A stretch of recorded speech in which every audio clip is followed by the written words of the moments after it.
Movie शुरू होती है और हम एक लड़की को देखते हैं जो एक जगह पर बैठी थी और वो अपने दोस्त का इंतजार कर रही थी। और इतनी ही देर में उसकी एक पिंक कलर के शूज़ पर नज़र पड़ती है जो कि दिखने में बहुत ही अच्छे लग रहे थे। अब जैसे ही वो इन शूज़ की तरफ को बढ़ती है उन्हें उठाने के लिए, तभी कहीं से एक और लड़की आकर उन शूज़ को उठा लेती है और वहाँ से चली जाती है। फिर वो लड़की इन शूज़ को पहनकर चलने लगती है और उससे ये महसूस होता है कि उसके साथ कुछ अजीब हो रहा है। फिर थोड़ी देर के बाद उसके दोनों पैर कट जाते हैं। अब सीन चेंज होता है और हम एक लेडी को देखते हैं जो किचन में खाना बना रही थी और इसका नाम है संजुई। और ये अपने हस्बैंड से अलग हो गई थी क्योंकि इसका रिलेशन अपने हस्बैंड के साथ कुछ खास अच्छा नहीं था। अब ये दोनों माँ बेटी एक नए अपार्टमेंट में शिफ्ट होते हैं और वहाँ पर कोई और नहीं रहता था। वो जगह पूरी सुनसान थी सिवाय एक औरत के, क्योंकि लोगों का ऐसा कहना था कि इस अपार्टमेंट में भूत रहते हैं। ऐसा इसलिए कभी कभी इस अपार्टमेंट की लाइट खुद ब खुद जलने बुझने लगती है और बहुत डरावनी सी आवाज़ें भी आती थी। और संजय का यहाँ पर रहना एक मजबूरी थी क्योंकि उसके पास इतने पैसे ही नहीं थे कि वो कहीं और अपार्टमेंट को अफोर्ड कर सके। फिर वो अपार्टमेंट के अंदर जाती है और वहाँ जाकर देखती है कि सामान की हालत तो बहुत ज़्यादा ख़राब है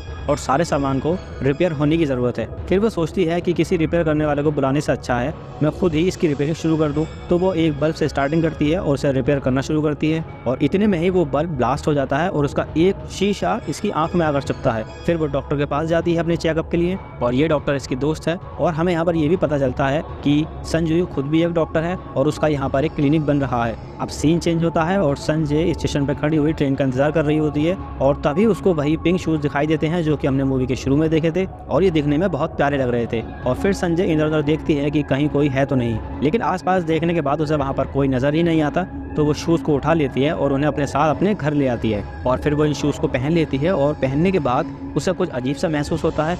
उसे कुछ विजन्स दिखाई देते हैं जैसा कि एक लड़की इन शूज़ को पहनकर डांस कर रही है और इस लड़की का डांस बहुत ही अच्छा था और एक साइड में खड़ी हुई लड़की उसे देखकर बहुत ज़्यादा गुस्सा हो रही थी। अब संजय को ऐसा लगता है कि शायद वो बहुत ज़्यादा थक चुकी है, इसीलिए उसको ऐसे ख्याल आ रहे हैं। और संजय की बेटी फिर वहाँ पर आती है और वो भी कहती है कि मॉम मुझे ये शूज़ पहनने दो, ये कितने अच्छे लग रहे हैं। और संजय उसको मना कर देती है कि तुम इन शूज़ को बिल्कुल भी नहीं पहनोगी। अब अगले दिन संजय अपनी बेटी को स्कूल छोड़ने के बाद उस जगह पर जाती है जहाँ पर उसका क्लिनिक बन रहा था और वहाँ पर वो एक लड़के से जाके मिलती है जो कि इस पूरी कंस्ट्रक्शन को देख रहा था। और संजय उसे डिनर के लिए इनवाइट करती है क्योंकि वो सारा दिन यहाँ पर अकेला बैठा काम करता रहता है। अब हम संजय की बेटी को देखते हैं जो कि घर पे अकेली है और वो वही वाले रेड शूज़ पहन लेती है क्योंकि संजय भी घर पर नहीं थी और ये शूज़ इसके साइज से बहुत ज़्यादा बड़े थे। और देखते ही देखते वो शूज़ बिल्कुल उसके साइज के हो जाते हैं और उसे भी वही विजन्स आने लगते हैं जो कि संजय को आए थे। अब रात हो जाती है और वही कंस्ट्रक्शन वाला लड़का डिनर के लिए घर आता है तो संजय की बेटी उसे देखकर बहुत गुस्सा होती है और संजय से कहती है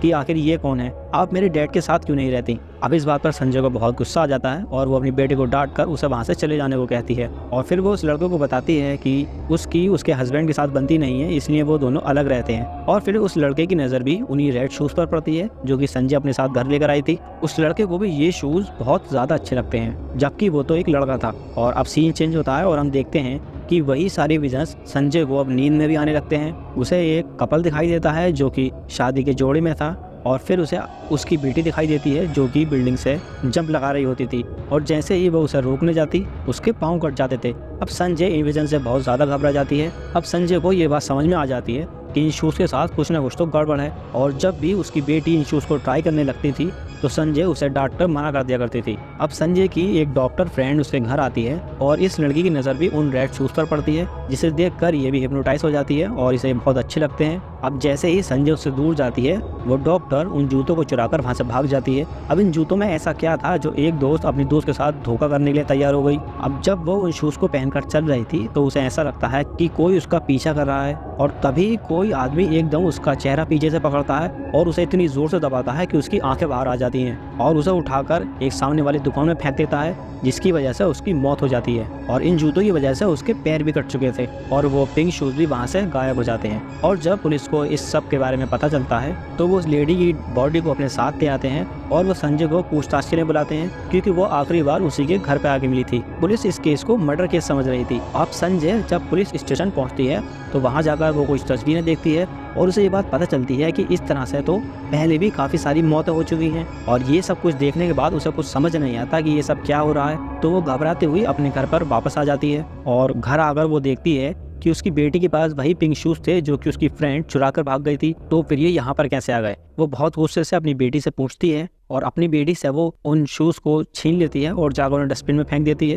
क्योंकि वो नहीं चाहती थी कि इन शूज़ की वजह से और भी मर्डर हो, जबकि ये इसे बहुत ज़्यादा पसंद थे। और जब वो वापस घर में आती है तो देखती है कि उसकी बेटी ने यही पिंक शूज़ पहन रखे हैं। अब ये देखकर वो बहुत ज़्यादा डर जाती है और कुछ देर के बाद उसकी बेटी के पाँव से खून निकलने लगता है। अब ये सब देखकर संजय वहीं पर बेहोश हो जाती है और जब उसकी आँख खुलती है तो वो खुद को एक हॉस्पिटल में देखती है और वहाँ पर उसकी बेटी भी थी और उसके हाथ में वही पिंक शूज़ थे और वहाँ पर वो लड़का भी आया हुआ था जो उसके ऑफिस का कंस्ट्रक्शन संभाल रहा था। फिर वो उसे अपने साथ छत पर ले जाता है और उसको बताता है कि उसे एक 60 साल पुरानी पिक्चर मिली है जिसमें एक लड़की ने सेम यही वाले शूज़ पकड़ रखे हैं। अब संजय को और ज़्यादा इच्छा होती है इन शूज़ के बारे में जानने के लिए, तो फिर वो उस लड़के के साथ उन शूज़ के बारे में जानने के लिए चली जाती है। उसे लगता है कि उसके अपार्टमेंट में जो एक बूढ़ी औरत रहती है शायद उसको इन जूतों के बारे में कुछ पता हो, क्योंकि जब उस बूढ़ी औरत ने संजय के हाथ में वो शूज़ देखे थे तब उसने उससे कहा था कि इन शूज़ को फेंक दो और ऐसा लग रहा था कि जैसे वो बुढ़िया इन शूज़ को देखकर बहुत घबरा रही हो। अब ये दोनों उस बूढ़ी औरत के पास जाते हैं और उससे जाकर पूछताछ करते हैं,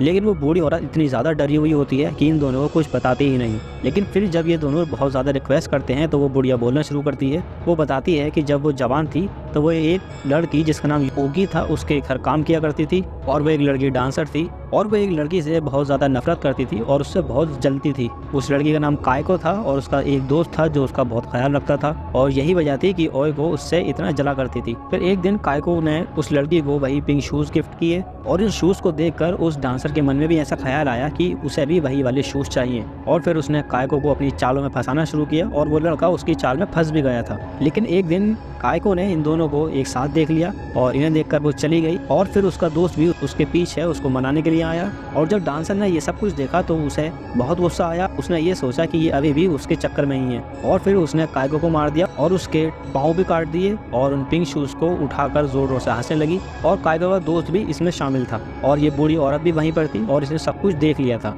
और फिर हम उस डांसर को और कायको के दोस्त को एक ब्राइडल ड्रेस में देखते हैं और उस डांसर ने वही पिंक शूज़ पहने हुए थे और तभी कायको की सोल वहाँ पर आती है और इन दोनों को मार देती है। और अब वो यही करती रही कि जो भी उसके पिंक शूज़ को हाथ लगाएगा वो उसे जिंदा नहीं छोड़ेगी। अब संजय ये सब सुनकर बहुत डर जाती है और फिर वो उस लड़के के साथ उसकी डेड बॉडी ढूंढने निकलती है और उसको डेड बॉडी भी मिल जाती है। फिर वो उसके साथ उसके शूज़ को रख देती है। अब ये सब करने के बाद वो बहुत ज़्यादा रिलैक्स हो जाती है और उसे ऐसा लगता है कि कायको अब उसको परेशान नहीं करेगी क्योंकि अब मैंने उसके पिंक शूज़ भी वापस कर दिए हैं। अब हम देखते हैं कि संजय उसी लड़के से अट्रैक्ट हो रही थी जो कि उसके ऑफिस का कंस्ट्रक्शन संभाल रहा था। फिर वो उस लड़के के पास मिलने के लिए जाती है, लेकिन अब वो लड़का इससे नफरत करने लगा है क्योंकि वो सब कुछ सच सच जान गया है और ये सच उसकी बेटी ने उसे बताया कि उसके डैड से कभी सेपरेशन हुई ही नहीं बल्कि उसने उसको मार दिया है। अब ये सब सुनकर संजय को बहुत ज़्यादा गुस्सा आ जाता है और वो सोचती है कि क्यों ना वो अपनी बेटी को ही मार दे। अपनी बेटी को मारने के लिए जाती है लेकिन उसकी बेटी किसी तरह से बचते बचाते वहाँ से भाग जाती है,